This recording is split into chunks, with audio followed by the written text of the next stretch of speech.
Shalom, Shalom Bapak Ibu Saudara sekalian.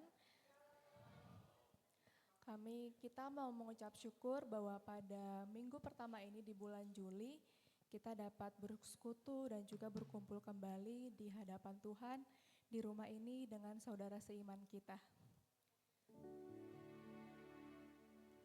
Saya juga senang dan mengucap syukur kepada Tuhan bahwa pada pagi hari ini saya bisa diberikan kesempatan untuk dapat kembali melayani Bapak Ibu Saudara di mimbar ini. Mari kita renungkan atas segala kasih setia Tuhan yang telah Tuhan sediakan kepada kita selama 1 minggu ini, bahwa hingga pada hari ini kita dapat merasakan kasih Tuhan, hingga pada kita dapat berkumpul dan juga bersekutu di hari ini. Mari kita lepaskan segala beban berat yang Bapak Ibu pikul.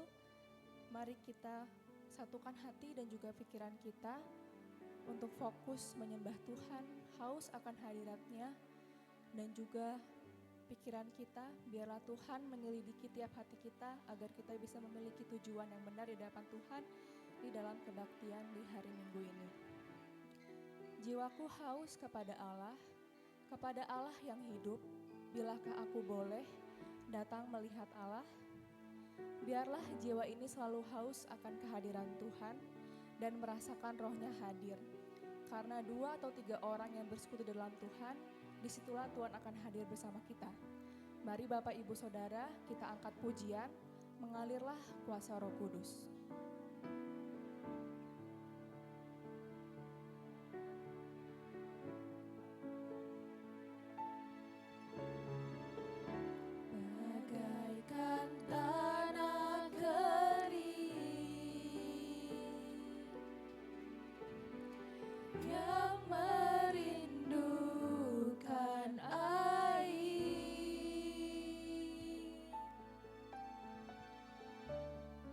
Dengan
Mari kita bersatu dalam doa. Tuhan Yesus, Allah Bapa yang kami sembah dalam Tuhan Yesus Kristus, terima kasih ya Tuhan atas kasih yang telah Kau berikan bahwa pada pagi hari ini kami dapat kembali bersekutu bersama di gereja ini bersama saudara kami untuk dapat kembali menyembah dan juga mendengarkan firman-Mu. Biarlah Tuhan Kau menyelidiki tiap hati kami, agar setiap hati kami dan juga pikiran kami dapat fokus kepada hadirat-Mu ya Tuhan. Kami juga berdoa untuk saudara kami yang mungkin masih dalam perjalanan atau sedang mengalami persoalan lainnya Tuhan, ataupun yang sedang sakit, Kau berkati dan juga sembuhkan mereka dan juga Kau lancarkan segala urusannya. Biarlah pada siang ini kami dapat berkumpul kembali bersama ataupun di minggu depannya Tuhan. Kau berkati ya Tuhan seluruh kami agar segala pelayan-Mu juga dapat bisa melayani yang terbaik bagi-Mu ya Tuhan. Biarlah segala pujian dan juga penyembahan dapat harum di hadapan-Mu ya Tuhan. Terima kasih ya Tuhan, dalam nama-Mu kami sudah berdoa. Amin. Bapak Ibu Saudara, mari kita bangkit berdiri untuk memuji lagu pujian, Sudah Siapkah Kau Sambut Tuhan?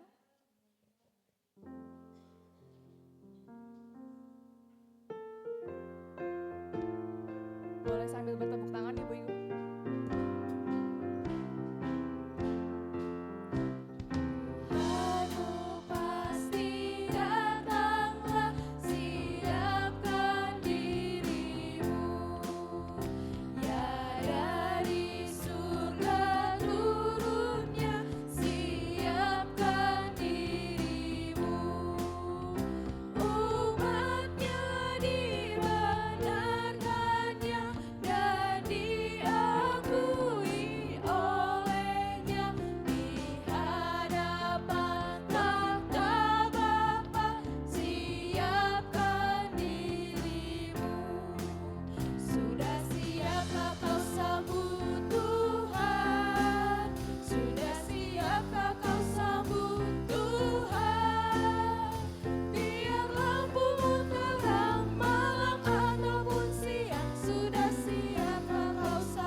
Bapak Ibu Saudara tetap berdiri, kita akan melanjutkan dengan pembacaan Alkitab dari Ulangan 6 ayat 4 sampai 6. Kita baca bersama-sama, 3, 4. Dengarlah hai orang Israel, Tuhan itu Allah kita, Tuhan itu Esa. Kasihlah Tuhan Allahmu dengan segenap hatimu, dan dengan segenap jiwamu, dan dengan segenap kekuatanmu. Apa yang kuperintahkan kepadamu pada hari ini, haruslah engkau perhatikan. Bapak Ibu Saudara dipersilakan untuk duduk kembali. Di minggu pertama bulan Juli ini, gak kerasa kalau kita udah berada di pertengahan tahun. Dan setengah tahun kemarin Tuhan sudah memberkati kita sedemikian rupa hingga pada hari ini kita dapat kembali bersekutu bersama. Mungkin dari Bapak Ibu ataupun saya sendiri di setengah tahun ini mungkin menjadi perjalanan yang cukup berat karena yang kita tahu bahwa penyertaan Tuhan itu ataupun rancangan Tuhan tidak dapat diselami oleh manusia. Jadi seringkali kita merasa salah paham sama rancangan Tuhan. Kadang kita merasa, Tuhan kok kita doa kayak gak pernah didengar sih Tuhan. Tuhan kenapa setiap aku menangis kayaknya pertolongan Tuhan sangat amat jauh daripada kita. Tapi di sini saya belajar dari beberapa tokoh Alkitab yaitu Daud dan juga Yusuf. Yang dimana di sini saya melihat Daud, dia bisa menang melawan bangsa Filistin, Goliat, dan dia menang itu atas imannya kepada Tuhan. Padahal kalau misalnya kita lihat, mungkin Daud terlihat yang mustahil untuk bisa melawan Goliat yang tingginya berkali lipat daripada dia. Tapi dia saat melawan Goliat yang dia pertama ucapkan adalah kuasa Tuhan. Di situ saya melihat bahwa Daud gak melihat apa besar perkara dia, tapi yang pertama dia lihat adalah besar Tuhan bisa melawat dia untuk bisa melawan orang Filistin.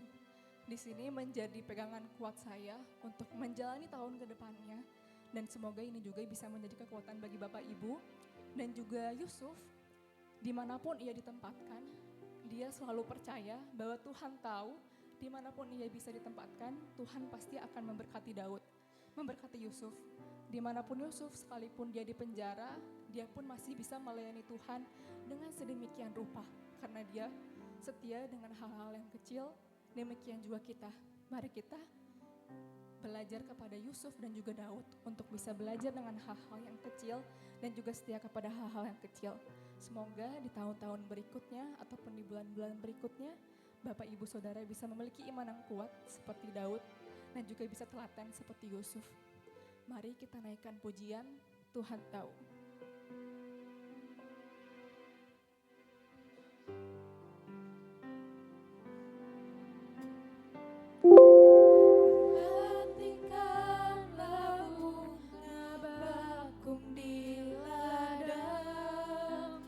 Tuhan hiasi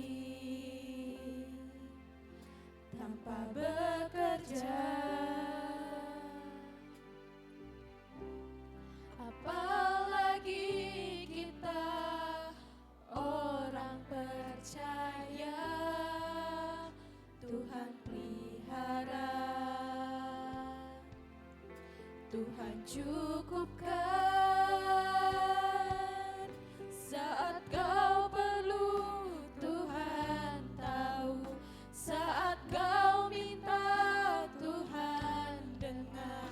Saat percaya, Tuhan bekerja. Saat menangis, Tuhan tahu. Saat berdoa,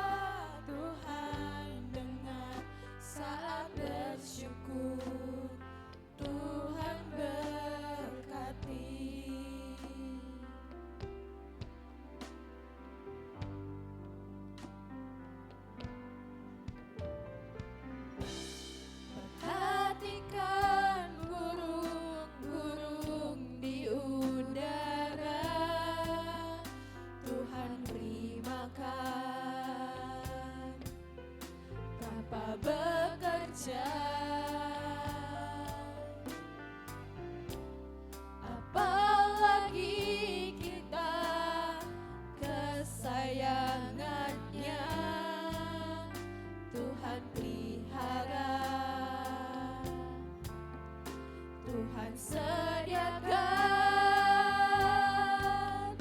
Saat kau perlu, Tuhan tahu. Saat kau minta, Tuhan dengar. Saat percaya, Tuhan bekerja. Saat menangis, Tuhan tahu. Saat berdoa, Tuhan dengar. Saat bersyukur, Tuhan berkati.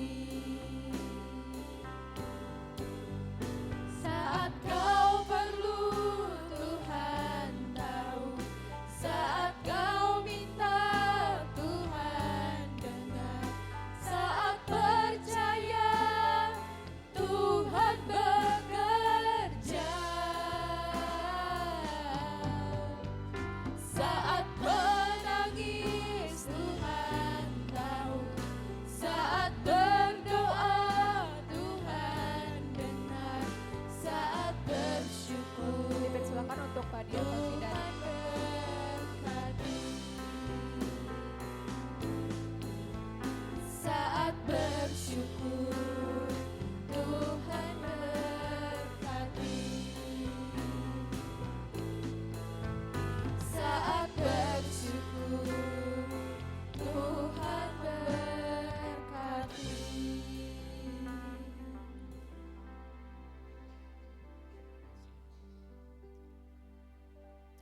Ibu bapak sekalian yang dikasihi Tuhan Yesus Kristus, sebelum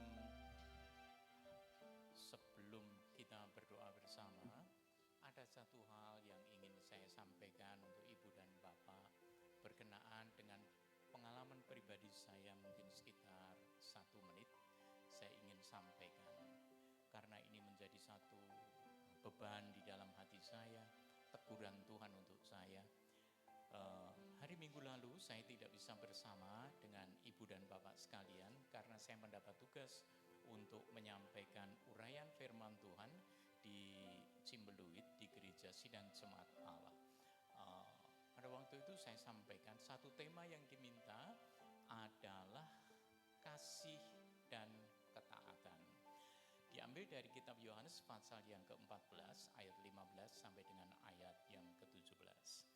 Saya sampaikan firman Tuhan dengan catatan-catatan penting. Saya memberitahu bahwa ketaatan itu adalah buah dari kasih kita kepada Tuhan. Dan itulah yang saya sampaikan, saya uraikan. Tanpa kasih kepada Tuhan, kita tidak akan bisa taat kepadanya. Dan ketaatan kita kepada Tuhan merupakan bukti wujud bahwa kita mengasihi Tuhan. Oke, saya sampaikan sampai selesai.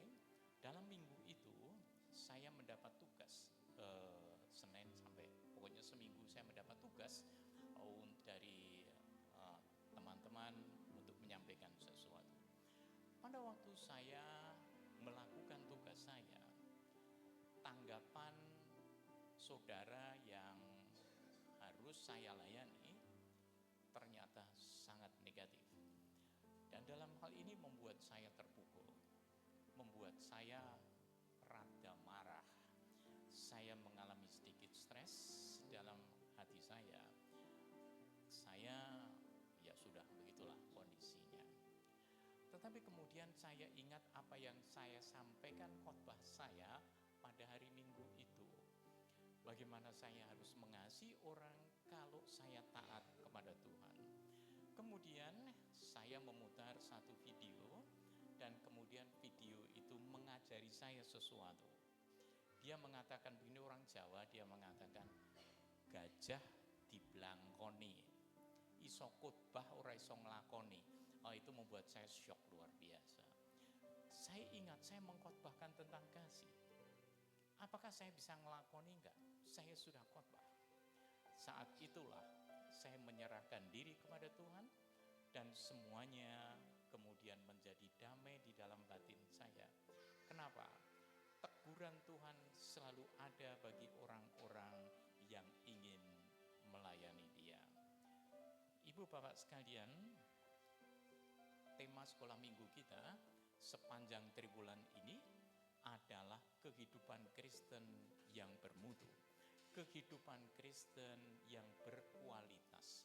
Saya mengundang ibu bapak yang belum terlibat di dalam sekolah minggu, mari hadir. Untuk bapak, ibu, saudara, saudari, adik-adik semua, mari kita hadiri sekolah minggu kita. Kita akan belajar bersama tentang kehidupan Kristen yang bermutu. Itu bagi undangan saya untuk ibu bapak sekalian yang belum terlibat di sekolah minggu.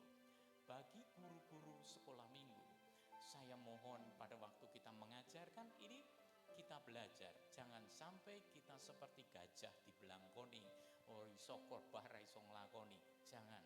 Mari sebagai guru-guru sekolah minggu, kita jalani hidup kita supaya benar-benar kehidupan Kristen yang bermutu terwujud dalam kehidupan kita semuanya. Bapa yang Maha Agung, Bapa yang Maha Tinggi, kami bersyukur kepadamu untuk segala kebaikan Tuhan yang luar biasa atas kami, ya Tuhan. Sampai hari ini tangan kasih sayang-Mu tidak pernah berhenti memberkati kami, sehingga sampai pada hari ini, ya Tuhan, kami dianugerahi Tuhan untuk bisa hadir beribadah bersama-sama. Terima kasih untuk setiap pengalaman yang Tuhan anugerahkan kepada kami sepanjang minggu lalu. Kami bersyukur tangan kasih sayang-Mu mengajari kami, menuntun kami, membimbing kami sampai kepada pengalaman-pengalaman baru supaya hidup kami semakin berkualitas, hidup kami sebagai anak-anak-Mu semakin bermutu. Bapa, hari ini sesuai dengan kasih karunia-Mu, kami bersama-sama merendahkan hati di hadapan hadirat Bapa, memohon pertolongan Bapa untuk saudara-saudara kami yang sedang sakit. Kami berdoa untuk Ibu Narto, kami sampaikan permohonan kami untuk Ibu Pipin, untuk Ibu Dian, dan juga Mbak Mariana yang pada saat ini sedang terganggu kesehatannya. Tuhan tolonglah mereka semua. Kami percaya mujizat-Mu akan Tuhan nyatakan untuk saudara-saudara yang kami kasih ini. Kami memuji Tuhan untuk segala kebaikan Tuhan. Kami juga berdoa untuk kaum muda, kaum remaja, baik mereka dalam pekerjaan mereka, studi mereka, pelayanan mereka, teman hidup mereka. Terutama Tuhan, kami mohon kepadamu, biarlah kerohanian mereka, kasih mereka kepada Tuhan semakin meningkat, dan kehidupan mereka semakin bermakna, semakin berkualitas, semakin bermutu.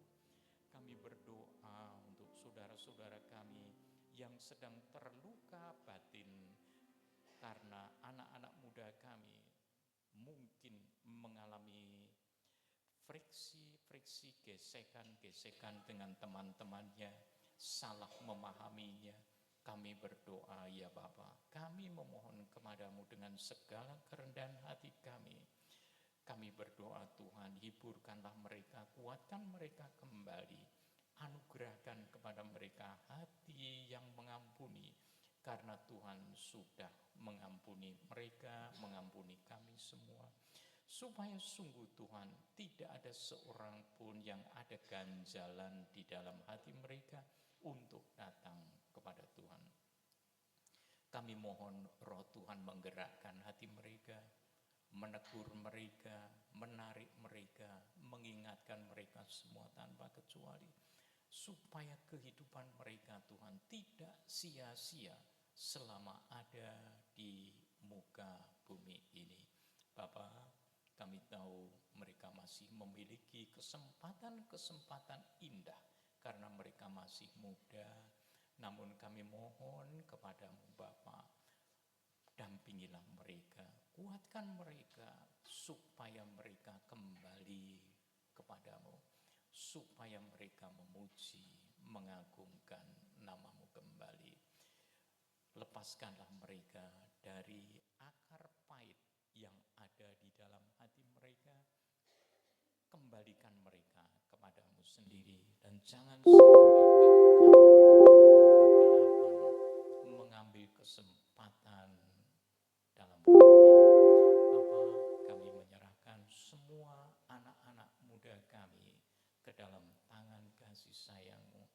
Anugerahkan kepada mereka kerendahan hati di hadapan hadirat-Mu, supaya kehidupan mereka benar-benar memiliki makna yang sesungguhnya. Kami menyerahkan saudara-saudara kami, para senior kami, orang tua kami. Tuhan menolong mereka semua tanpa kecuali. Rencana retreat kami Tuhan, September nanti kami serahkan ke dalam tangan kasih sayang-Mu. Demikian juga dengan lembaga-lembaga baptis yang sekarang sedang bekerja, Tuhan menolong mereka, baik GGBI, Yayasan Baptis, Yayasan Rumah Sakit. Tuhan memberkati setiap orang, saudara kami yang mengambil bagian di dalam lembaga-lembaga ini. Tuhan berkati dan hikmat dari atas menyertai mereka. Kami serahkan negara dan bangsa kami ke dalam tangan Tuhan, terutama pada pergantian pemimpin pada beberapa waktu mendatang ini. Anugerahi kami dengan kedamaian supaya tidak terjadi hal-hal yang tidak diharapkan. Kami serahkan pilkada juga ke dalam tangan Tuhan, supaya semuanya berjalan dengan lancar dan indah. Semua lembaga-lembaga yang berkenan dengan kekuatan militer maupun kepolisian, Tuhan anugerahi mereka dengan kekuatan khusus, hikmat dari atas, sehingga semuanya bisa menjalankan tugasnya secara proporsional. Kami menyerahkan mereka semua, Bapa, ke dalam tangan kasih sayang-Mu. Saat ini kami jemaat-Mu memohon, pada waktu kami mendengarkan sabda-Mu yang akan diuraikan oleh hamba-Mu, hati kami terbuka di hadapan hadirat Tuhan, dan hati kami semuanya dapat menikmati sabda-Mu. Tolonglah supaya hamba-Mu diurapi oleh Tuhan. Tuhan mengontrol kehidupannya dan mengontrol semua tutur katanya, sehingga firman-Mu disampaikan dengan jelas, tegas, dan lugas, supaya kami memahaminya dengan baik. Tuhan mengurapi hamba-Mu yang akan menyampaikan sabda-Mu. Kami serahkan doa kami, permohonan kami dalam tangan kasih sayang-Mu, di dalam nama Tuhan kami, Yesus Kristus. Amin.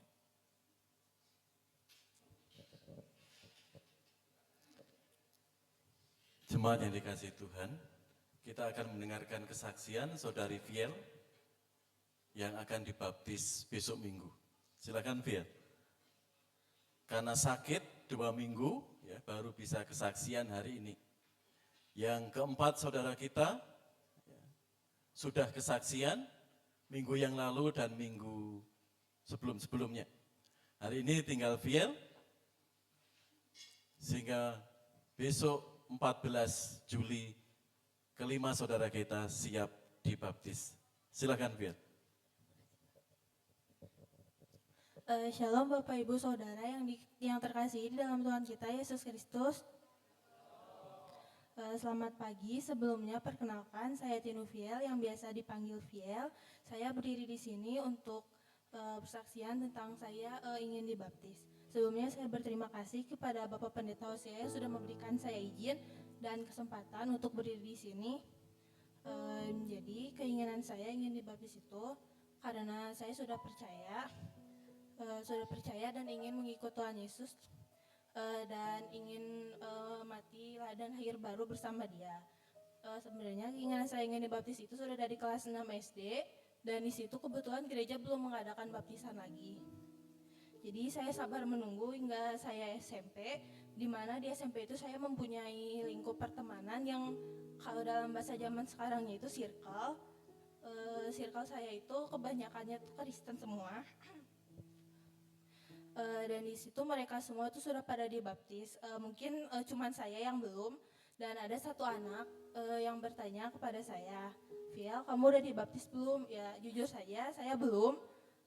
Terus setelah saya jawab itu, teman saya jawab gini kayak, ih kamu belum dibaptis. Terus setelah dia ngomong itu kayak, intinya ngomong tentang kayak kalau belum dibaptis itu kayak belum Kristen gitu. Kan itu salah. Nah saya biarin aja, mungkin dia juga belum tahu.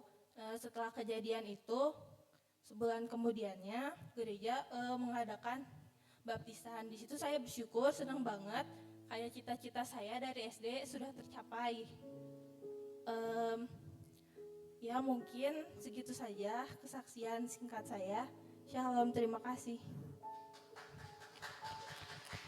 Ya, ini beda 100% simulasinya dengan waktu belajar di kelas baptisan. Ya, kesaksiannya ya tentang teman-temannya tadi ya baru diceritakan hari ini. Terima kasih Viel. Jadi baptisan itu bukan cita-cita, tapi apa? Kita mentaati merespon perintah Yesus. Ingat perintah Yesus? Karena itu pergilah jadikanlah semua orang dan baptislah dalam nama Bapa, Anak dan Roh Kudus. Dia merespon mentaati firman Tuhan. Ya. Sehingga kita betul-betul siap mengikut Kristus. Karena itu Bapak Ibu yang belum dibaptis silakan. Ya. Tahun depan kita adakan kelas baptisan. Karena itu syarat kita yang diberi kesehatan, kekuatan untuk melayani Kristus, semakin mantap iman kita mengiring Kristus. Amin. Makasih Viel, silakan duduk kembali.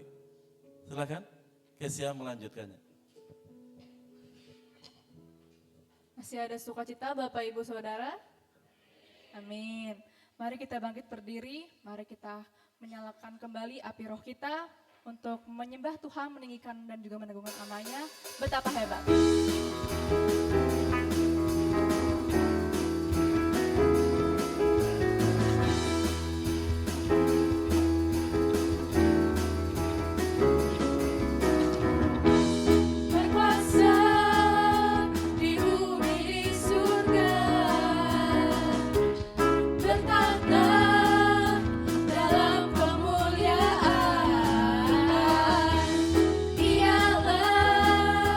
Tuhan Allah kita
Bapak Ibu Saudara disilakan untuk duduk kembali.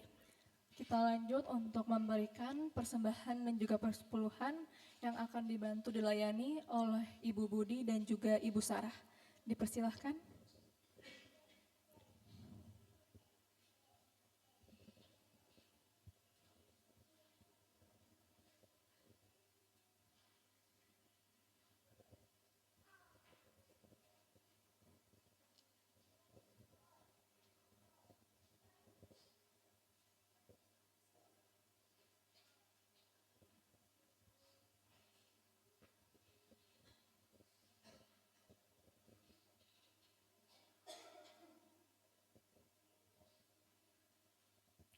Mari kita bersatu dalam doa.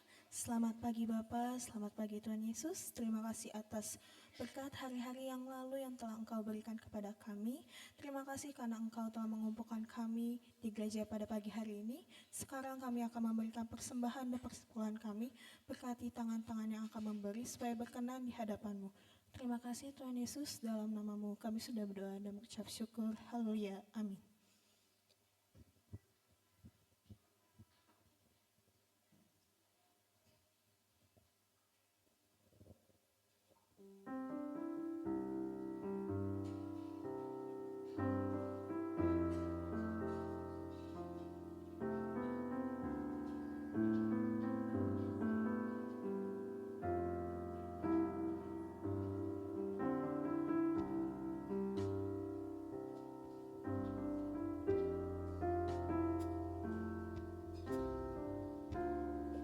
Untuk Bapak Ibu Saudara yang mengikuti ibadah secara online dapat memberikan persembahan dan juga perpuluhan lewat rekening yang tertera di depan layar.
Kasih untuk Ibu Budi dan juga Ibu Sarah yang sudah membantu melayani dalam persembahan, dan juga terima kasih untuk dia atas persembahan pujian pianonya.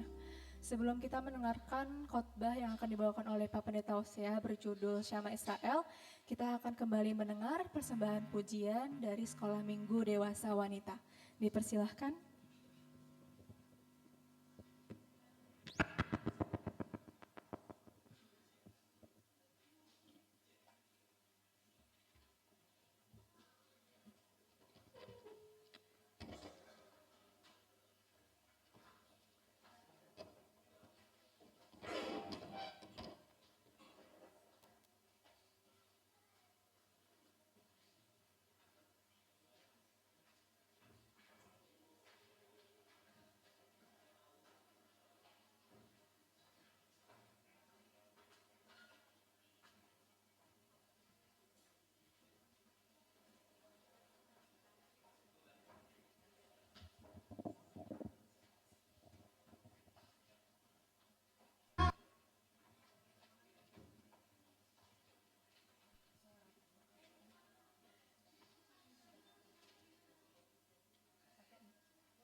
Terima kasih.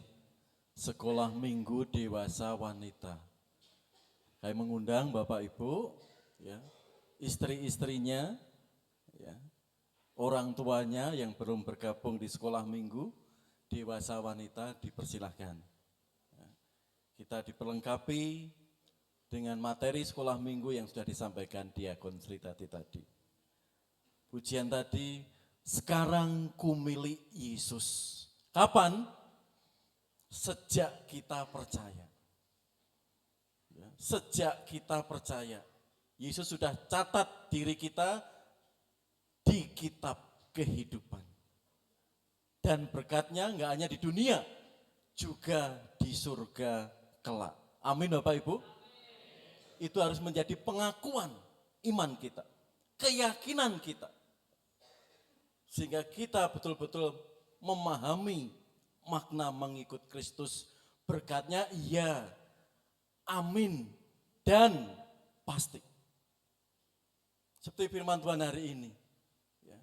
Sema Israel, kredo bangsa Israel, pengakuan iman bangsa Israel yang membuat bangsa itu enggak berpaling dari Tuhan. Seperti apa Sema Israel? Dan pesannya hari ini bagi kita, mari kita minta kuasa Roh Kudus menolong kita memahami firman Tuhan hari ini. Mari kita berdoa.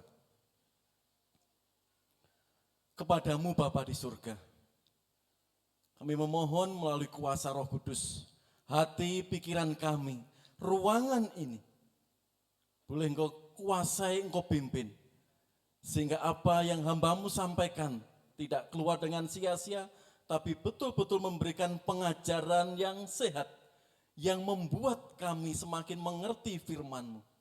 Terlebih pengakuan iman kami di hadapan Engkau hari ini semakin kokoh, kuat. Sehingga kami pulang tidak sia-sia, tapi membawa janji kebenaran firman-Mu. Kepada Tuhan Yesus Kristus, kami naikkan doa ini. Amin. Ya. Firman Tuhan ini beberapa tahun yang lalu pernah saya sampaikan. Tapi kita akan melihat fokus ayat 4 saja. Ya. Dengarlah hai Israel, Tuhan itu Allah kita. Tuhan itu esa, satu. Kalau saudara kita tauhid. Di sini saudara kita akan mengerti, dengarlah hai orang Israel, Tuhan itu Allah kita, Tuhan itu esa. Inilah Sema Israel. Nanti kita akan melihat video, ya, bagaimana Sema Israel itu dikumandangkan, ya. Pada zaman saat itu, zaman Musa, sampai hari ini di tengah-tengah bangsa Israel. Meskipun mereka belum percaya Kristus. Silakan disiapkan ya. Kita lihat dulu di sini. Kalau bahasa Ibrani itu bacanya dari kanan ke kiri. Seperti Arab. Ya. Itu Sema Israel. Ya, Sema Israel. Adonai Elohenu. Adonai Echad. Terjemahkan, dengarlah hai orang Israel, Tuhan itu Allah kita, Tuhan itu esa. Sekarang yuk kita baca bersama-sama yang Ibraninya. Ya. Sehingga kita ngerti Sema Israel itu seperti apa. Ya. Sekali lagi yang putih itu ya, Sema Israel, Adonai Elohenu, Adonai Echad. Ya kita baca sama-sama. 3, 4. Sema Israel, Adonai Elohenu, Adonai Echad. Itu teks aslinya Ibraninya, itu bukan tulisan Arab. Tapi itu tulisan Ibrani. Ibrani itu ada 1000 tahun sebelum Arab. Ya, bahasa Arab itu muncul baru abad ke-5 Masehi. Tapi jauh sebelum Nabi Musa, itu Nabi Ibrani 1500 tahun Ibrani itu sudah ada. Nah, inilah Sema Israel. Ya. Sema Israel Adonai Elohenu Adonai Echad. Silakan videonya bisa di-play dia. Ya. Sehingga nanti kita akan praktekkan bersama-sama. Ya, sehingga kita mengerti kredo iman orang Yahudi yang menjadi cikal bakal iman Kristen.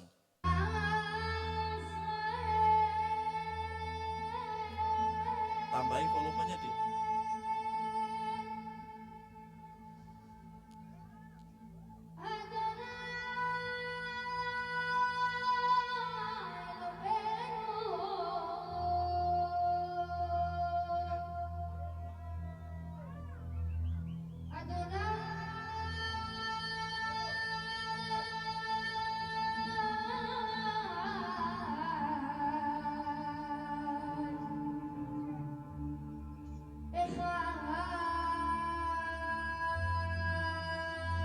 Stop. Ya, setelahnya di-play lagi kita sama-sama. Ya. Tadi apa? Masih ingat? Sema Israel, Adonai Elohenu, Adonai Echad. Lagi. Sema Israel, Adonai Elohenu, Adonai Echad. Yuk kita sama-sama, volumenya tambah dia. Di-play lagi. Ya, sama-sama ya. Sema Israel.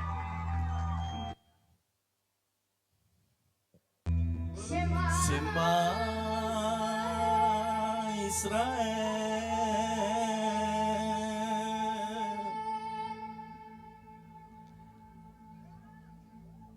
Adonai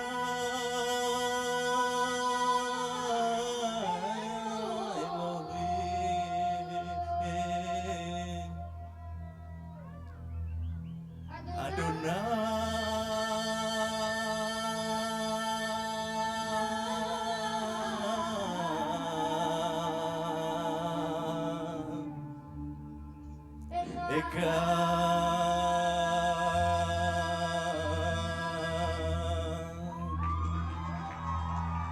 Kok belum bersuara? Sekali lagi dia. Penasaran ya? Ingat, Sema Israel, Adonai Elohenu, Adonai Echad. Yuk sama-sama ya. Ini kredo yang diajarkan Musa kepada umat Israel. Ya. Pengakuan iman, yuk ya, Sema Israel, ya. Yuk sekali lagi.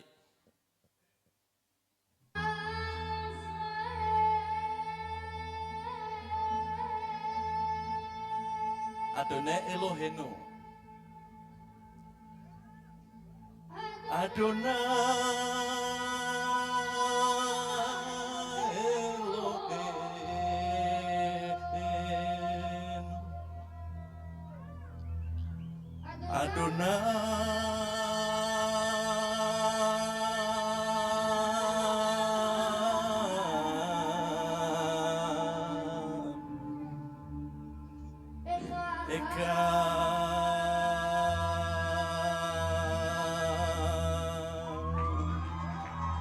Ya, udah.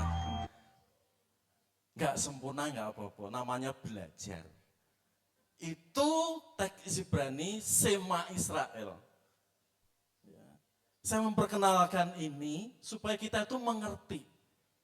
Sebab di luar sana sering, apalagi zaman medsos sekarang ini, kita itu Alkitabnya palsu. Sudah nggak asli lagi. Itu kan udah disebar. Kalau orang Kristen nggak tahu teks aslinya, Yunaninya, Ibraninya, babar belas nggak pernah dengar kalau ada keluar dengar suara itu sudah minder mereka, sudah takut duluan. Di sini, kalau yang di luar sana menuduh iman Kristen palsu, Alkitabnya banyak dipalsukan sampai hari ini. Tauratnya orang Kristen perjanjian lama, Tauratnya orang Yahudi, orang Samaria sama. Sebab kalau orang yang mengatakan itu tidak mau belajar. Sama. PL-nya orang Kristen, orang Yahudi, orang Samaria sama. Meskipun baru 5% orang Israel yang percaya Yesus. Tapi Tauratnya sama. Mari kita lihat pengakuan iman atau kalimat syahadat bangsa Israel. Mengapa Musa mengumandangkan Sema Israel Adonai Elohenu Adonai Echad? Kita melihat latar belakangnya sehingga mengerti betul apa yang firman Tuhan ajarkan, sampaikan bagi kita. Mari kita lihat kredo orang Israel. Kalau perjanjian baru gimana, Pak? Terkenal Allah Bapa, Allah Tritunggal, dan sebagainya. PB juga menyatakan, engkau percaya bahwa hanya ada satu Allah saja, Adonai Echad tadi. Itu baik, tetapi setan-setan pun juga percaya akan hal itu dan mereka gemetar. Setan pun juga tahu kalau Allah itu esa, Allah itu satu. Tapi esa yang bagaimana? Apakah esa matematika? Seperti sebagian orang di luar sana mengatakan itu. Sehingga Allah orang Kristen itu 3. Di sini dikatakan, setan-setan pun juga percaya akan hal itu dan mereka gemetar. Ingat Bapak Ibu, kalau searching bendera ISIS, itu tulisannya di situ. Meyakini ketahuitan. Tapi apa yang terjadi? Enggak sepaham dengan dia, babat, tembak, bunuh, hancurkan. Kan itu. Esa yang bagaimana? Yang kita yakini.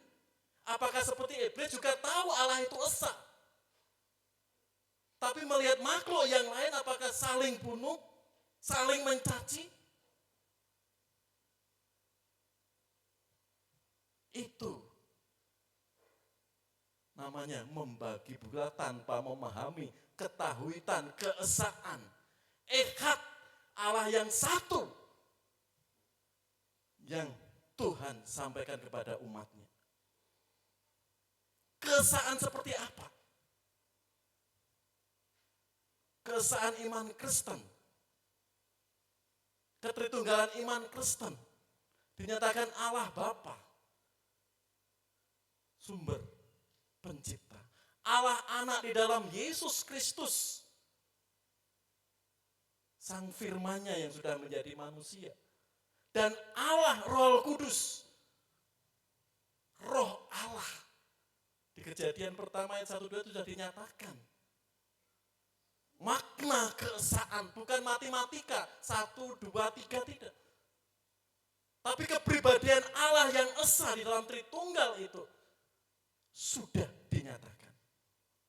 Tapi Pak, kemarin saya ditanya orang yang berkunjung ke rumah saya, saksi Yehova, lihat di Alkitabmu ada saksi kata-kata Tritunggal enggak? Getolnya saksi Yehova ya. Dibuka sama-sama dari Kejadian sampai Wahyu. Coba enggak ada toh? Jadi orang Kristen sekarang ini salah. Nah itu saudara, kalau enggak memahami Alkitab, orang Kristen yang enggak mau belajar Alkitab akan terseret pengajaran saksi Yehova.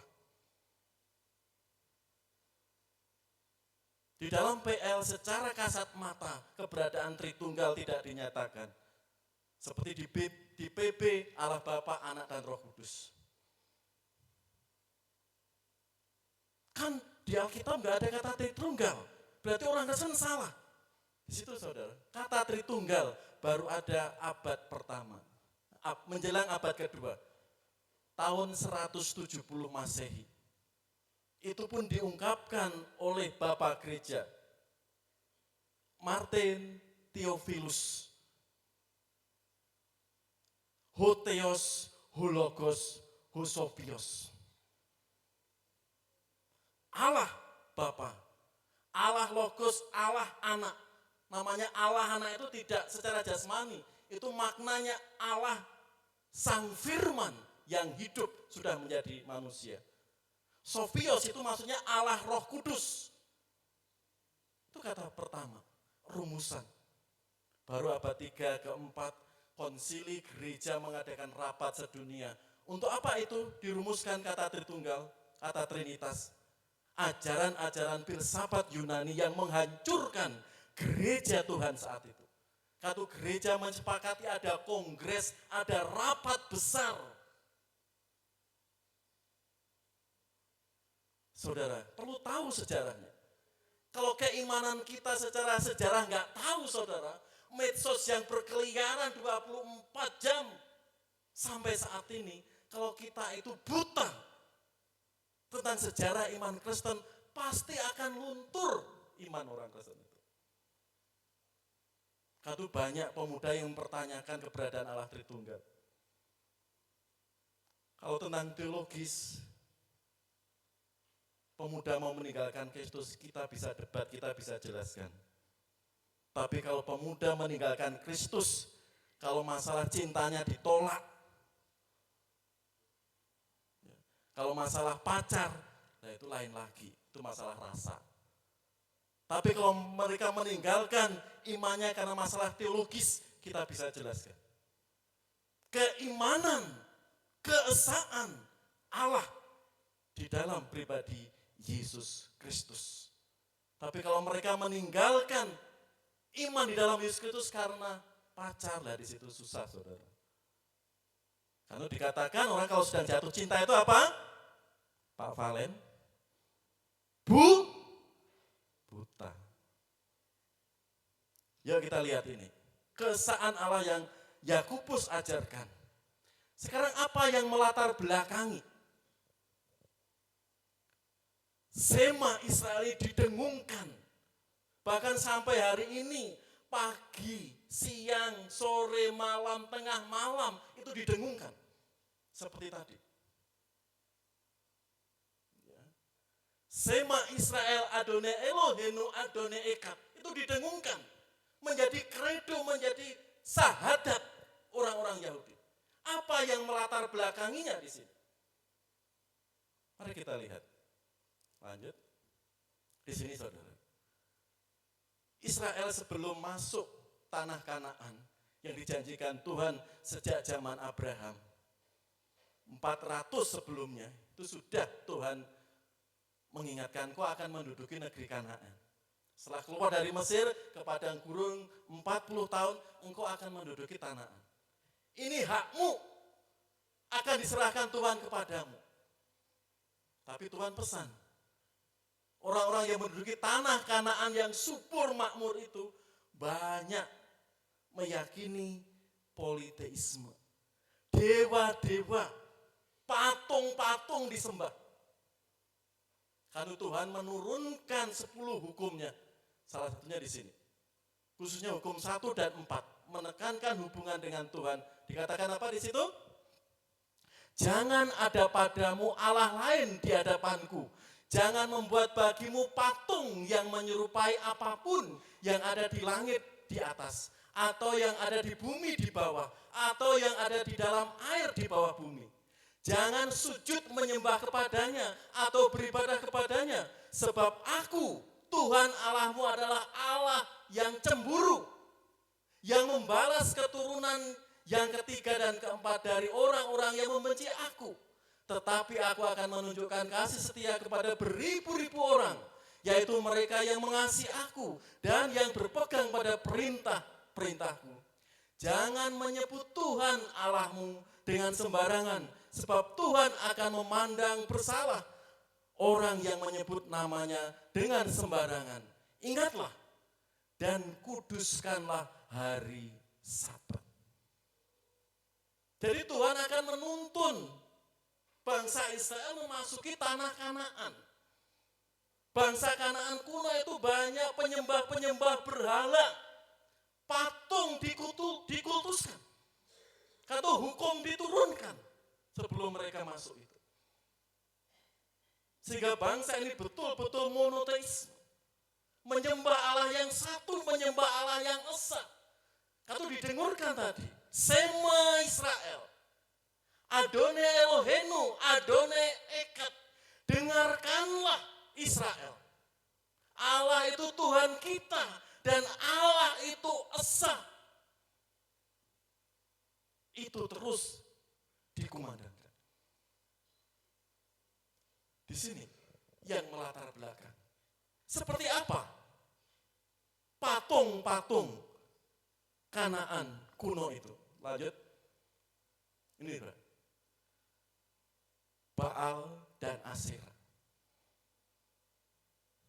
Baal itu yang dipuja oleh bangsa Kanaan. Dewa petir dan dewa yang dikutuskan dalam pertanian. Asyera dewa kesuburan. Kedua dewa-dewa dikutuskan zaman Israel kuno. Bangsa Israel mau masuk ke negeri Kanaan ini sudah diperingatkan. Dengarlah Israel, Allah itu Tuhan kita, Allah itu esa. Lalu Musa menegaskan Ulangan 4:16 supaya jangan kamu berlaku busuk dengan membuat bagimu patung yang menyerupai berhala apapun. Kalau patung itu dulu disembah, kalau sekarang apa? Itu untuk estetika ya, untuk keindahan. Bahkan banyak yang mengkoleksi, memelihara, senang dengan benda-benda itu. Tapi kalau patung itu dulu disembah, dikultuskan. Karena itu Allah nggak ingin umatnya menyembah Baal, umatnya menyembah Asyera. Seperti orang-orang Kanaan kuno. Karena itu perintahnya apa? Di Keluaran 34, berawas-awaslah, janganlah kau adakan perjanjian dengan penduduk negeri yang kau datangi itu, supaya jangan mereka menjadi jerat bagimu di tengah-tengahmu. Sebaliknya, mezbah-mezbah mereka haruslah kamu rubuhkan. Tugu-tugu berhala mereka kamu remukkan. Dan tiang-tiang berhala mereka kamu tebang. Pak, Allah perjanjian lama kok kejam toh Pak? Enggak seperti Allah perjanjian baru. Penuh kasih, pengampunan. Tapi di sini saat masuk Kanaan, kok seperti itu, kok kejam. Nah, orang seperti itu sudah terkontaminasi apa? Ajaran Markion. Allah PL dan PP itu beda. Allah PL sangat jahat, kok perintah-perintahnya bunuh orang-orang yang gak sepaham. Allah memerintahkan ini apa? Ada maksud dan tujuannya. Allah mengirim, menjanjikan negeri itu untuk merebut. Tujuannya itu supaya bangsa Israel tidak terkontaminasi, terjebak Allah bangsa Kanaan. Itu makna teologisnya. Kalau itu tidak dicegah, bahkan patung-patung itu tidak dihancurkan, dikatakan itu lihat, umat Israel akan tertarik. Dan akhirnya terjadi apa? Penyembahan dia kepada Baal dan Asyera di sini. Karena diperintahkan tegas. Ya, di sini dikatakan mezbah-mezbah harus kamu rubuhkan, tugu-tugu berhala mereka kamu remukkan, dan tiang-tiang berhala mereka kamu tebang.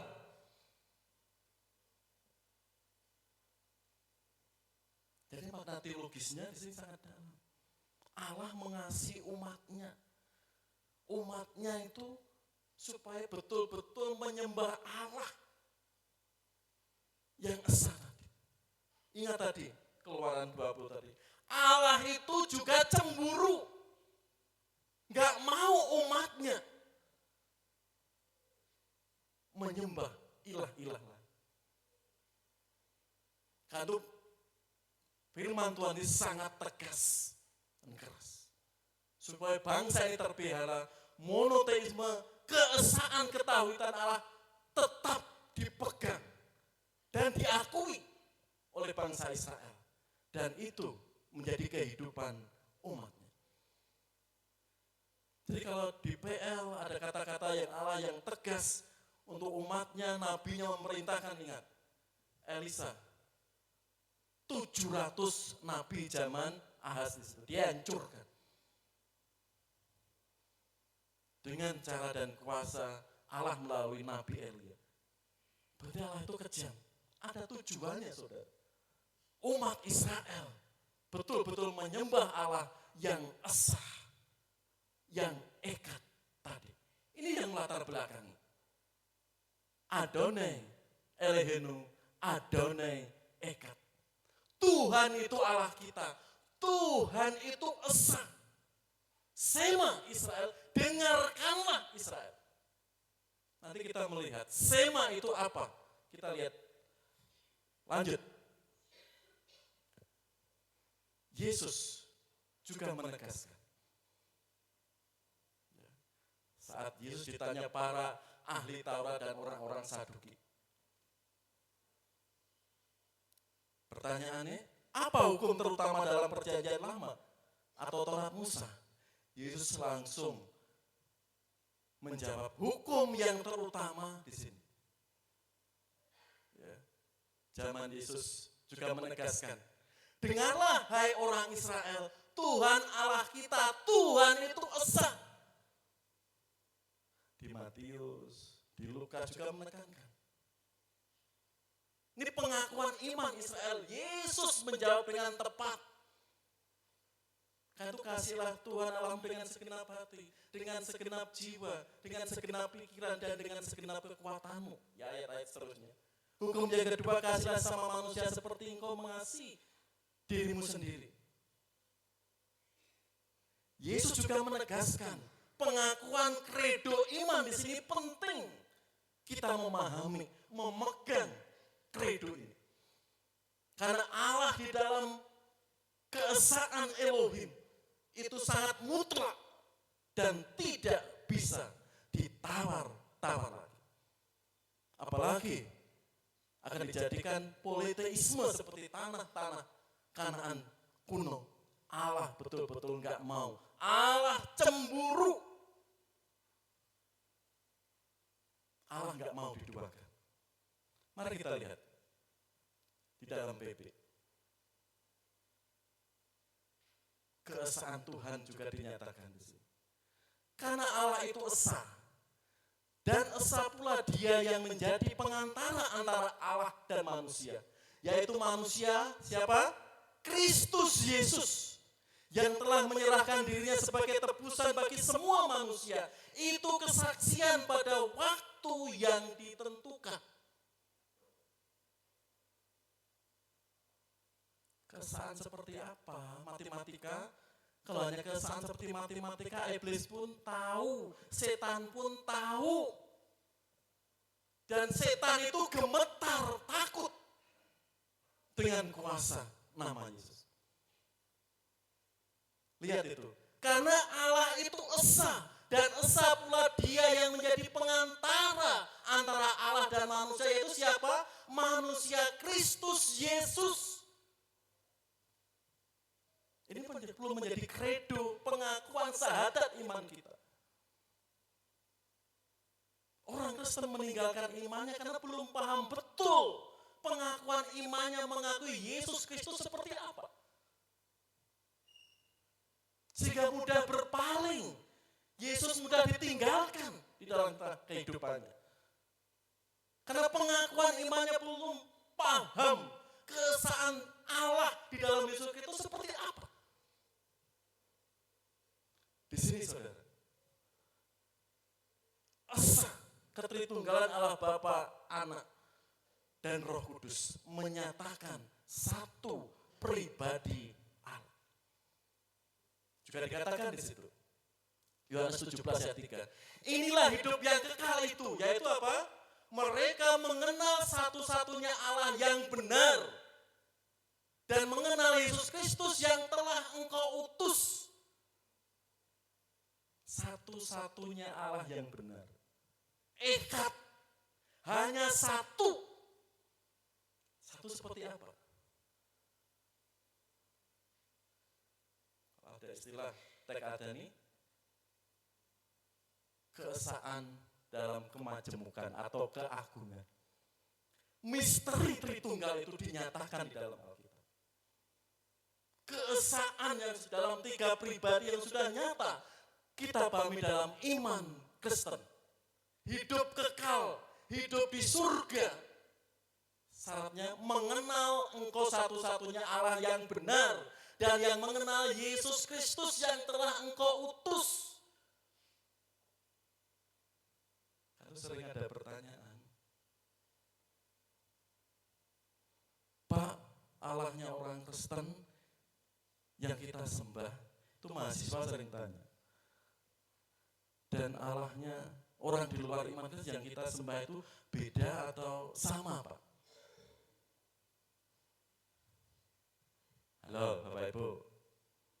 Allah yang kita sembah seperti ini dalam Yesus Kristus, satu-satunya Allah yang benar dan memberi jaminan kita. Apakah sama atau beda, Pak, dengan Allah-Allah agama-agama lain yang mereka yakini?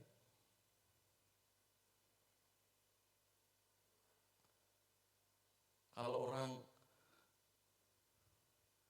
literasi, baca bukunya sempit, bahkan nggak pernah memahami itu, pasti jawabnya sama. Pasti jawabnya sama.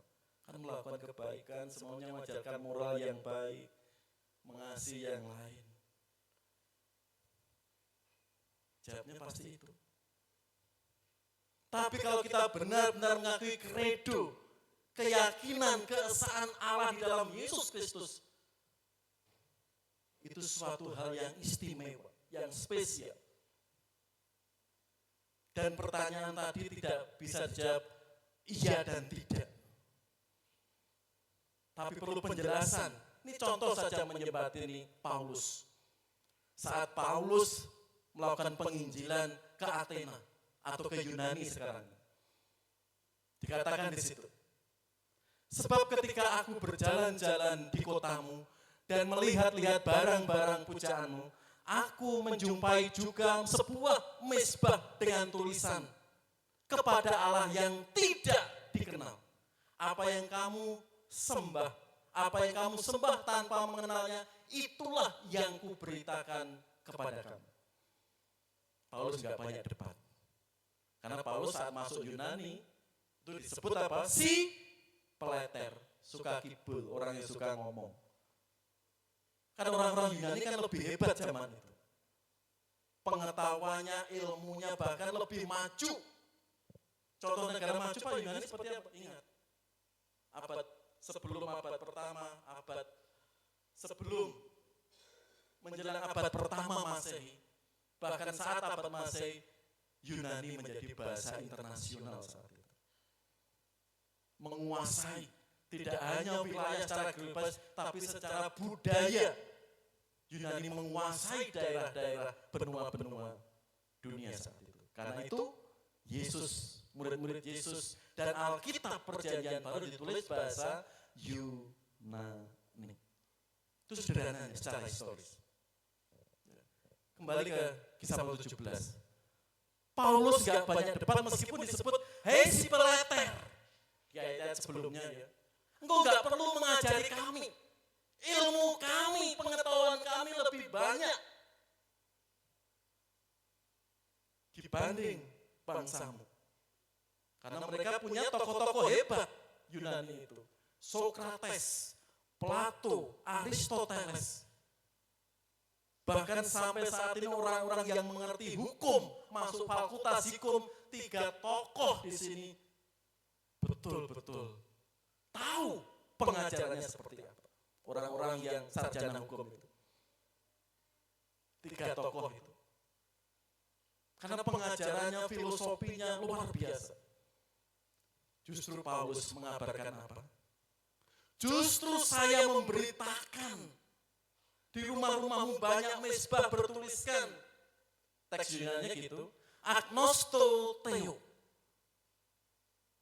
Di rumahmu, di depan-depan rumahmu banyak mezbah-mezbah bertulisan, aku menyembah Allah yang tidak kukenal. Itu kehidupan orang-orang Yunani saat itu. Tapi di sini aku justru memberitakan Allah yang ku kenal. Allah siapa di situ?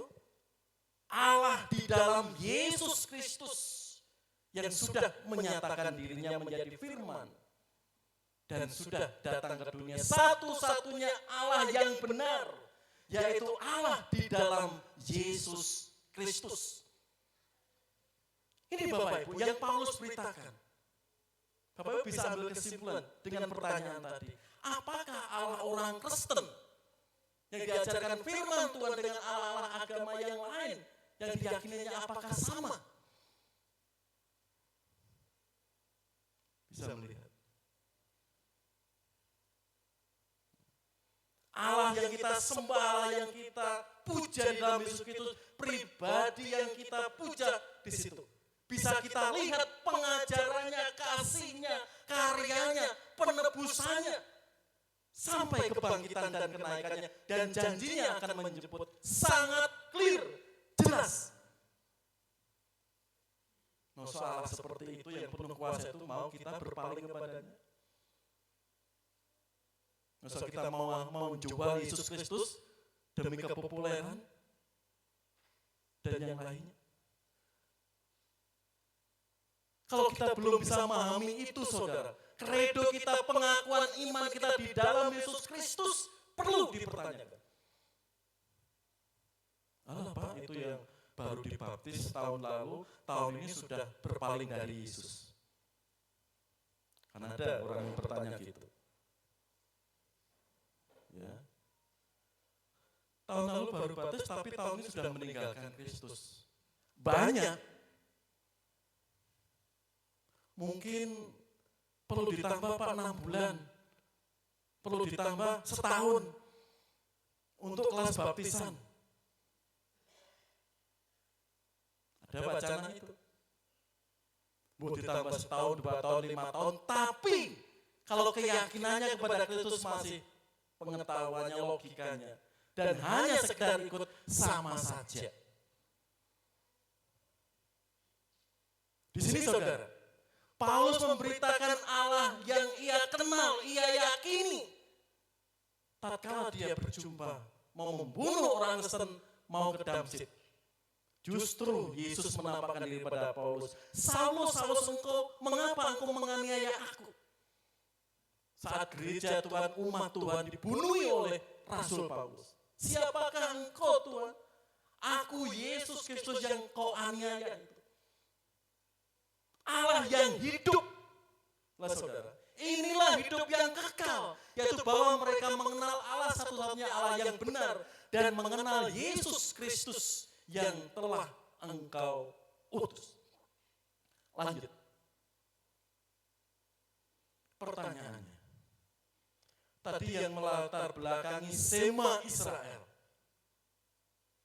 Adonai Eloheinu, Adonai Echad adalah penyembahan berhala bangsa Kanaan kuno, yaitu Baal dan Asyera.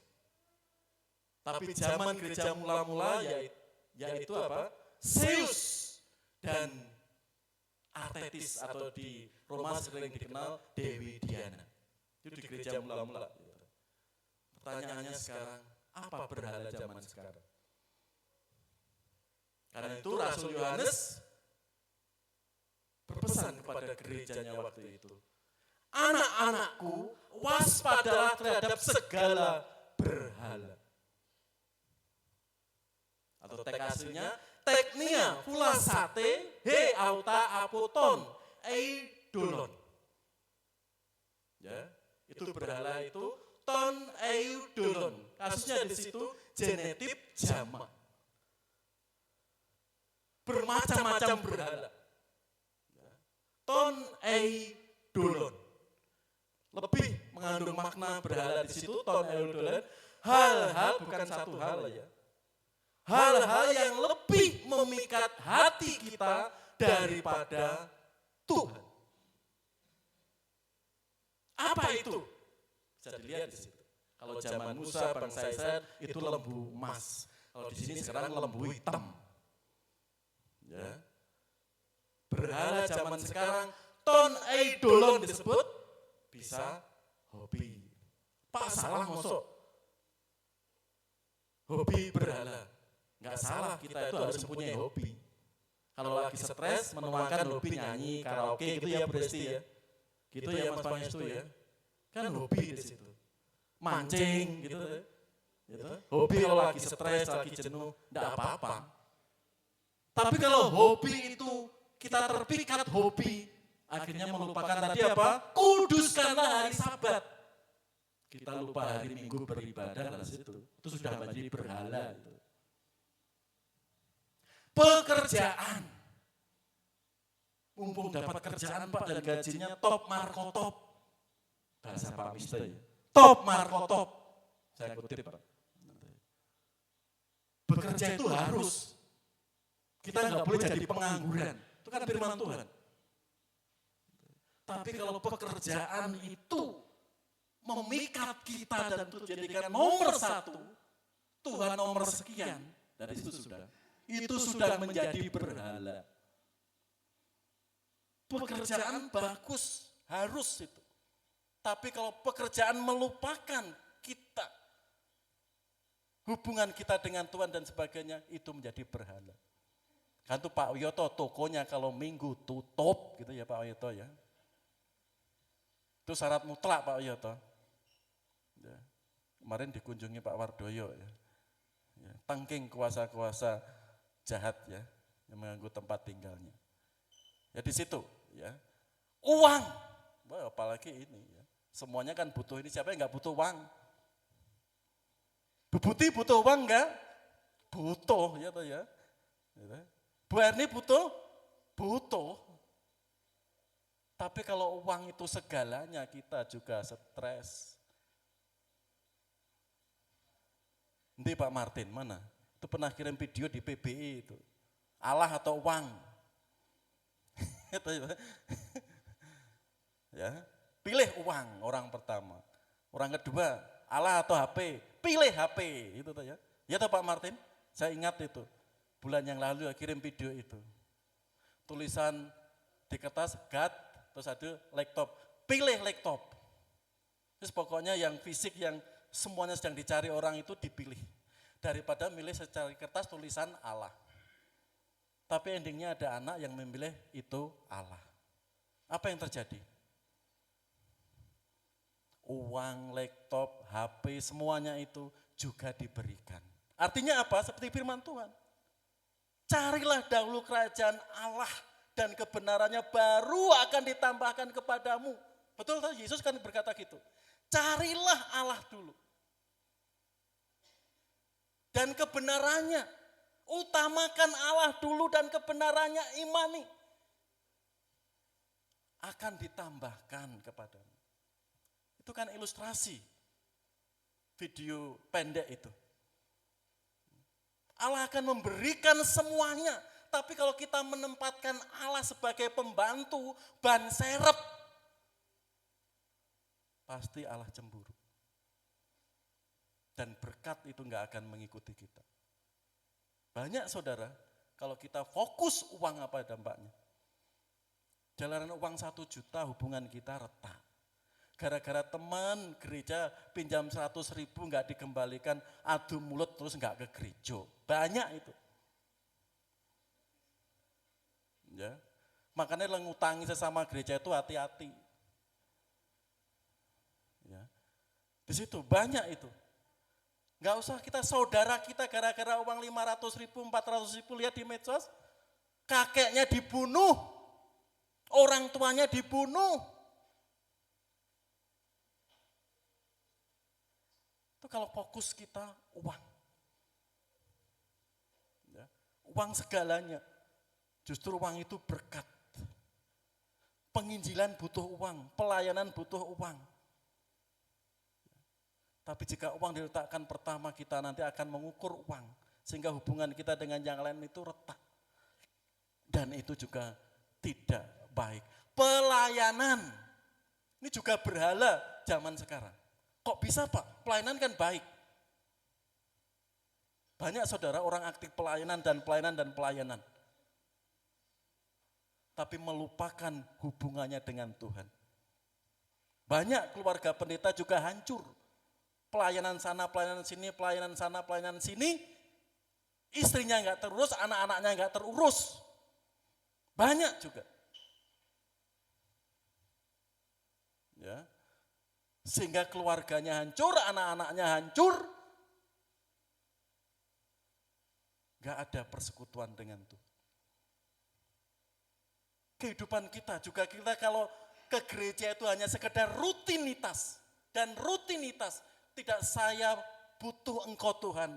Ini hari Sabat, ini hari Minggu, saya memuja Engkau. Sehingga firman-Mu, pujian yang akan kami kumandangkan saat ibadah memberkati kami. Daripada kita ke gereja, cucian enggak ada, sudah ke gereja lah. Ya, rumah sudah bersih semua, ya udah ke gereja. Nanti kalau ditanya Pak Pendeta, diakon, kemarin enggak ke gereja kemana? Cucian masih numpuk. Ya, pekerjaan banyak. Nah di situ kan enggak sehat kita. Ya, karena kita salah memanagenya. Ya. Apalagi kalau Bu Sri tanya, saya harus bisa jawab. Gitu. Pak, Bu Erni kemarin kalau enggak ada sekolah minggu, aduh tak tanya dulu Bu. Nanti ya. Cuciannya masih numpuk, misalkan Bu Erni. Saya bisa alasan. Saudara, teman-teman kita itu tanya, minggu kok enggak ada, sekolah minggu enggak ada. Bukannya apa-apa, tapi apa? Bentuk apa? Kepedulian. Kadang orang salah persepsi. Si A sakit, kita doakan sama-sama. Kadang sakit enggak boleh kita infokan. Pada teman-teman juga ada. Ya enggak apa-apa, itu pribadi. Tapi seharusnya kita infokan, kita saling menguatkan. Bukan maksud, sakit, dipamerkan, bukan. Kita saling mendoakan. Kadang orang persepsinya salah di sini. Sehingga kita saling menguatkan. Kita satu tubuh di dalam Kristus. Ingat, pelayanan itu baik. Tapi sekedar rutinitas saudara. Terlebih kalau pas ke gereja, pas tugas saja. Dan itu menunjukkan rutinitas, itu nanti yang rugi kita. Yang rugi kita. Yang ngetren HP. Ya.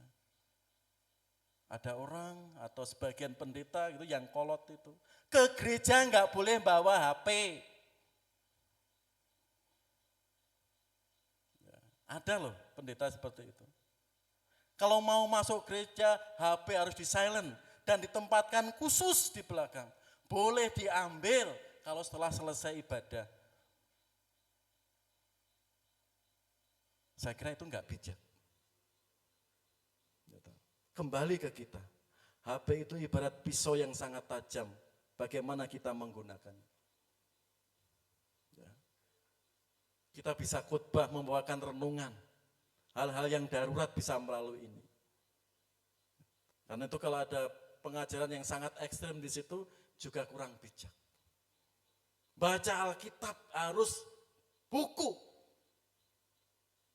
HP enggak boleh. Itu juga enggak sehat.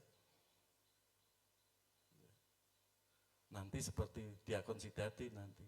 Gajah dibelangkoni. Iso khotbah, ra iso ngelakoni. Nah, aku bawa HP toh, Pak. Ya, saya bawa HP. Ya.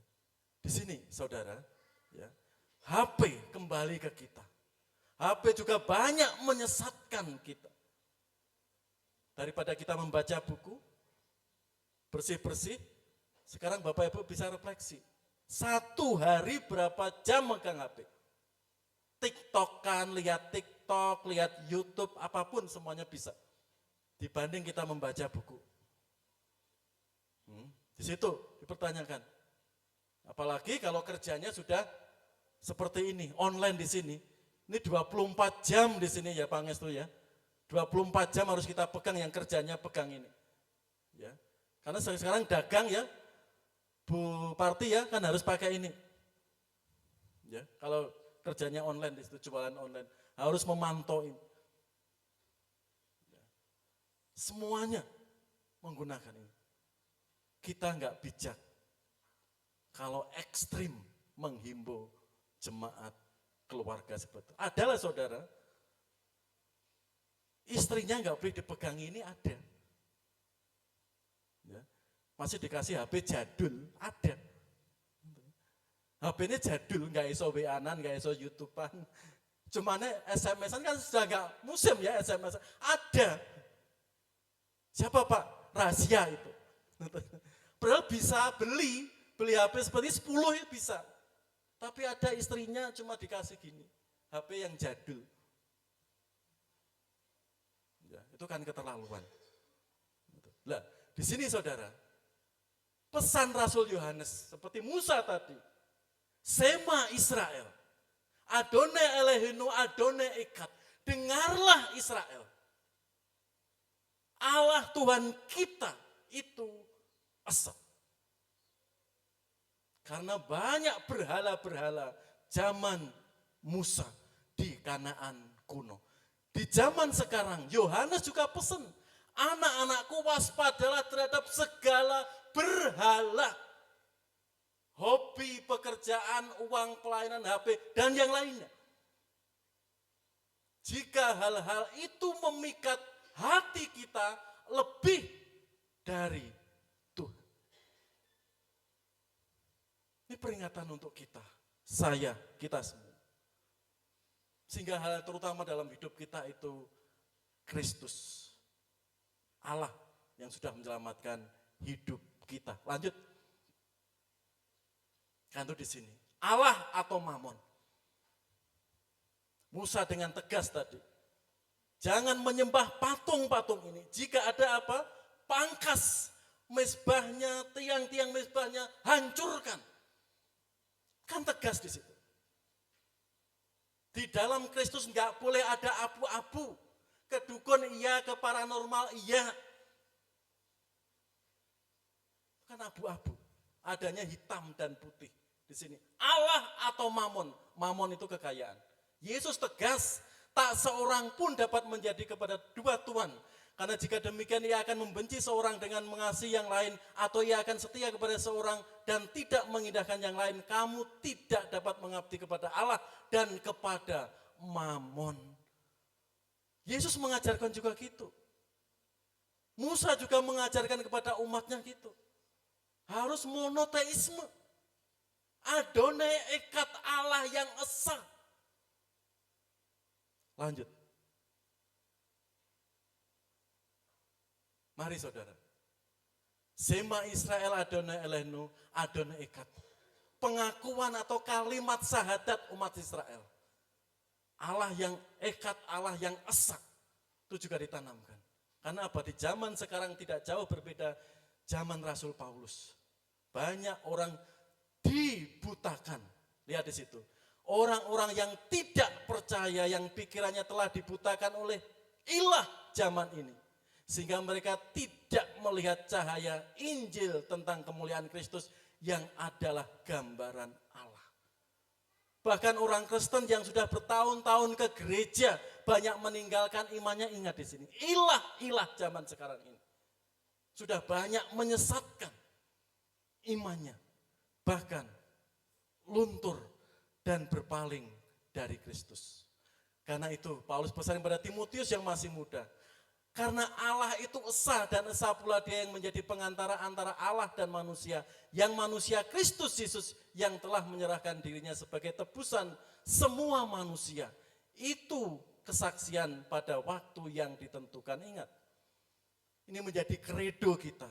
Saat Bapak Ibu percaya Yesus Kristus Allah yang esa dan keesaannya dalam Allah Bapa, Anak dan Roh Kudus. Itu pengakuan diri kita. Pak, kemarin saksi Yehova datang ke rumah saya dan tidak ada kata Tritunggal di Alkitab, gimana Pak ya? Banyak orang Kristen juga seperti itu. Seakan-akan saksi Yehova itu betul. Di Alkitab kan nggak ada kata Tritunggal. Orang banyak mempertanyakan itu. Kan itu ada yang orang-orang abad sekarang, di Alkitab nggak ada kata Tritunggal. Kata Trinitas nggak ada. Saudara, judulnya salah tapi isinya tidak dipermasalahkan. Itu keberadaan orang. Kadang kita juga gagal paham, memahami Tritunggal itu. Misalkan saudara kita ya, kata tauhid di Al-Quran itu juga enggak ada. Itu setelah zaman Nabi. Seperti di Alkitab, kata Tritunggal, Trinitas itu enggak ada. Itu dirumuskan abad kedua. Dan ditegaskan lagi konsili-konsili gereja abad ketiga dan keempat. Konsili Nicea, konsili Efesus, menegaskan. Tapi isinya tetap Allah yang esa di dalam Yesus Kristus. Lanjut. Kan itu saudara, yang terakhir di sini. Sema Israel. Kita disuruh mendengarkan. Tidak sekedar mendengarkan telinga kanan masuk telinga kiri, tapi mendengarkan untuk merespon, untuk mentaati. Itulah sema, mendengar untuk merespon, mentaati. Setelah mentaati apa? Kita punya tanggung jawab mewariskan kepada anak cucu kita. Karena itu Pak Wiyoto selalu pesan, Pak, doakan jam doa keluarga saya. Tulis di situ. Ya. Biar Tuhan yang bekerja. Itu mau digugat cerai keberapa kali Pak Yoto itu. Kalau pengakuan imannya di dalam Yesus Kristus hanya lahiriah, sejak dulu itu sudah berpaling dari Yesus. Kita mendengarkan untuk merespon, untuk mentaati. Sebagai orang tua kita bertanggung jawab mewariskan itu kepada anak-anak kita. Karena itu ayat yang terakhir di sini, inilah hidup yang kekal, yaitu bahwa mereka mengenal Engkau, satu-satunya Allah yang benar, dan mengenal Yesus Kristus yang telah Engkau utus. Mari saudara, ini menjadi syahadat pengakuan iman kita, kredo kita di hadapan Allah. Sehingga tatkala ajaran-ajaran sesat yang berkeliaran di medsos, di sekitar kita, bisa kita mempertanggungjawabkan. Kita bisa membentengi. Sehingga Bapak Ibu tidak diombang-ambingkan oleh pengajaran-pengajaran yang sesat saat ini.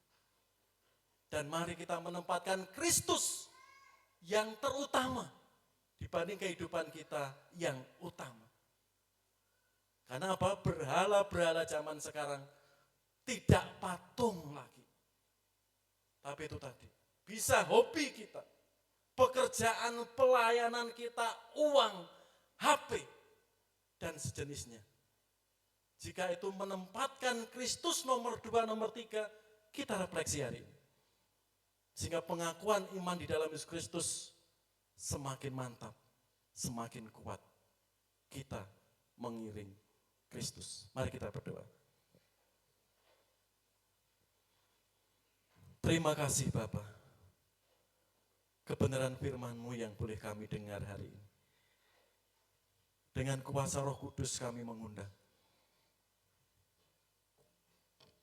Kuasa-Mu boleh bekerja, menguatkan iman kami, menumbuhkan iman kami. Kadang tanpa belajar, tanpa mengenal, kami sering rapuh, kami sering ragu. Keesaan Allah di dalam Yesus Kristus yang kami imani. Karena Tuhan dengan kuasa-Mu, semua jemaat-Mu hari ini semakin kuat, semakin teguh setelah belajar Sema Israel dan pengakuan iman kami di hadapan Engkau Yesus, Allah yang esa, Allah yang satu-satunya penebus dosa kami. Dan di dalam ketritunggalan yang esa yang kami puja, semakin kokoh. Bapa yang makasih, juga berkati setiap jemaat-Mu Tuhan. Kami tidak tahu satu persatu keberadaan mereka, keraguannya. Tapi kuasa Roh Kudus semakin memantapkan iman mereka di dalam mengiring Engkau. Sehingga tantangan-tantangan, ilah-ilah zaman sekarang tidak merosot iman kami, tapi semakin kuat dalam Engkau. Juga Engkau berkati Tuhan setiap jemaat-Mu yang sedang dalam pergumulan, kesusahan, tantangan hari ini. ada kekuatan, ada sukacita, dan ucapan syukur. Terlebih hari ini Tuhan, di tengah-tengah kami ibadah mengakhirinya. Dengan iman dan kerendahan hati, mohon zaman kuasa-Mu untuk Uti atau Ibu Narto. Yang sekarang sudah pindah dari ruang ICU ke ruang ICU di Rumah Sakit Advent. Zaman kuasa Yesus Kristus menolong ibu kami ini. Sehingga ada kekuatan dan rahasia ilahi boleh Engkau singkapkan dengan iman yang sudah Tuhan anugerahkan bagi kami. Terima kasih Tuhan. Berkati anak-anak, cucu, cicit Ibu Narto. Sehingga ibu kami ini segera pulih dengan kuasa dan mujizat dari Engkau. Kami alaskan doa dan syukur ini kepada Yesus Kristus, dokter agung kami, tabib agung kami. Haleluya. Amin.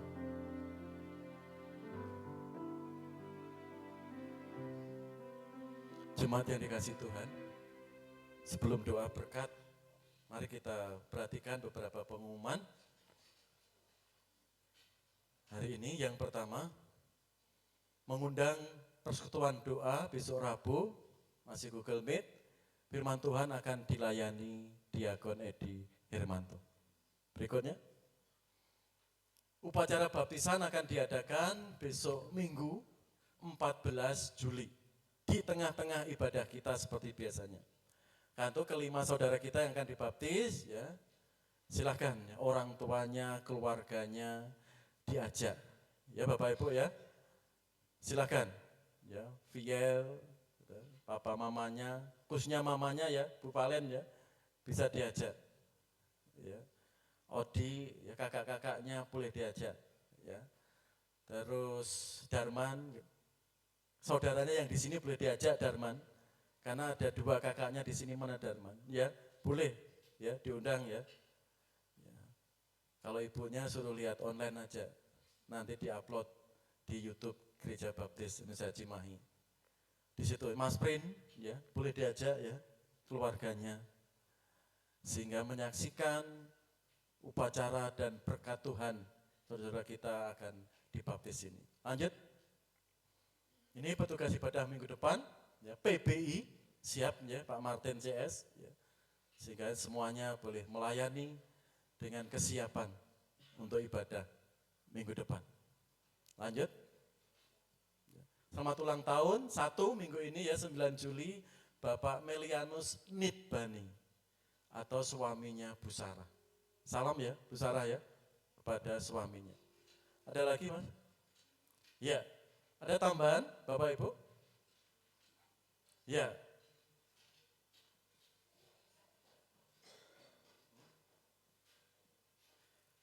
Ya, mengingatkan Ketua Sekolah Minggu, Ketua PKMB, PKRB, dan koordinatornya, ya, dan seksi ibadah.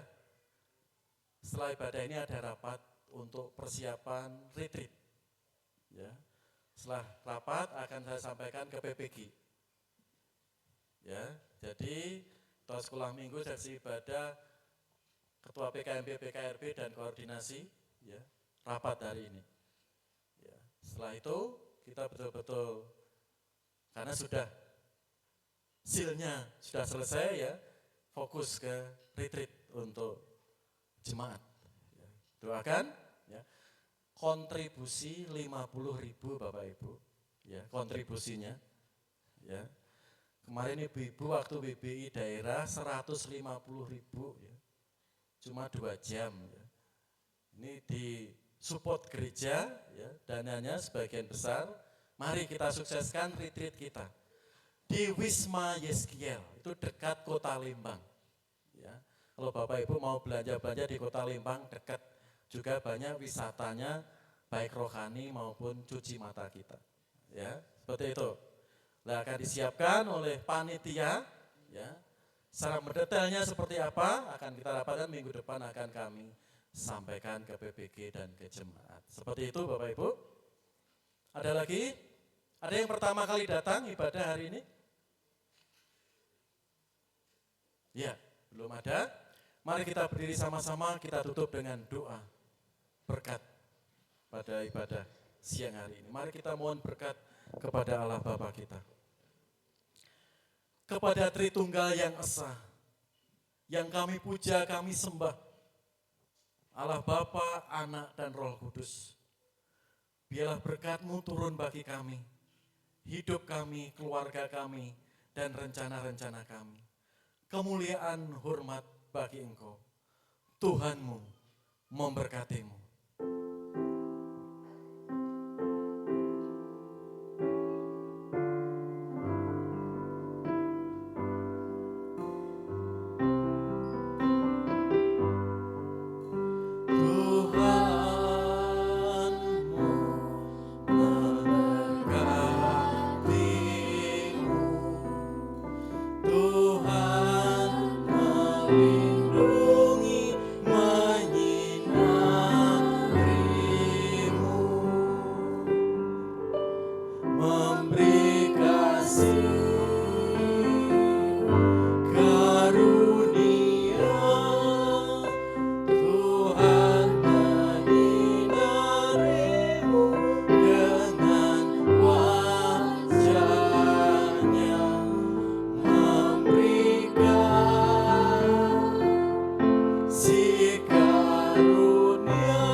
Silakan duduk kembali, kita saat teduh sejenak.